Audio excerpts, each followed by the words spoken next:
ஒரு ஊர்ல ஒரு துறவி இருந்தார், புத்த சமய துறவி. அந்த ஊர் மன்னன் அவரை பத்தி கேள்விப்பட்டிருக்கான். ஒரு நாள் புறப்பட்டு போனான், துறவியின் பாதங்களை தொட்டு வணங்கினான். அதுக்கப்புறம் சொன்னான், ஐயா, நான் உங்களை அரண்மனைக்கு அழைச்சிட்டு போறதுக்காக வந்திருக்கிறேன். இனிமே நீங்க இங்க எதுக்கு இருக்கணும் அப்படின்னானா. அவன் மனசுக்குள்ள என்ன நினைப்புன்னா, இவர் எங்க வர போறாரு, நான் ரொம்ப எளிமையானவன், எனக்கு எதுக்கு அரண்மனை வாசம்னு சொல்லி விடுவார் அப்படின்னு நினைச்சிருக்கான். ஆனா அந்த துறவி என்ன பண்ணார் தெரியுமா?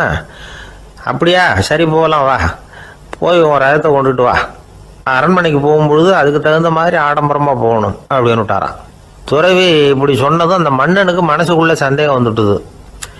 இவர் உண்மையிலேயே துறவி தானா, ஏமாத்து பேர் வழி மாதிரி தெரியுதே அப்படின்னு நினைச்சிருக்கான். இருந்தாலும் இனிமே என்ன பண்றது, சொல்லியாச்சு. ரதத்தை கொண்டுட்டு வந்தான். துறவி ஏறி உக்காந்தார். பக்கத்துல ராஜா. அவர் ரொம்ப உற்சாகமா வரார். இவன் ரொம்ப சோர்ந்து போய் வரான். துறவி மரத்தடியிலேயே வாழ்ந்து பழக்கப்பட்டவர், அரண்மனையில எளிமையா ஒரு இடத்துல உட்காந்துக்குவார் அப்படின்னு நினைச்சான். ஆனா அப்படி இல்லை. அரண்மனைக்கு வந்த உடனே அந்த துறவி அதை கொண்டுட்டு வா, இதை கொண்டுட்டு வான்னு சொல்லி உத்தரவு போட ஆரம்பிச்சுட்டார். அரண்மனையில இருந்தா அரசனை மாதிரி இருக்கணும் அப்படிங்கிறார். ராத்திரி பூரா சௌரியமா தூங்கினார். பகல்ல அரண்மனை தோட்டத்துல உலாவ வேண்டியது, நீச்சல் குளத்துல குளிக்க வேண்டியது,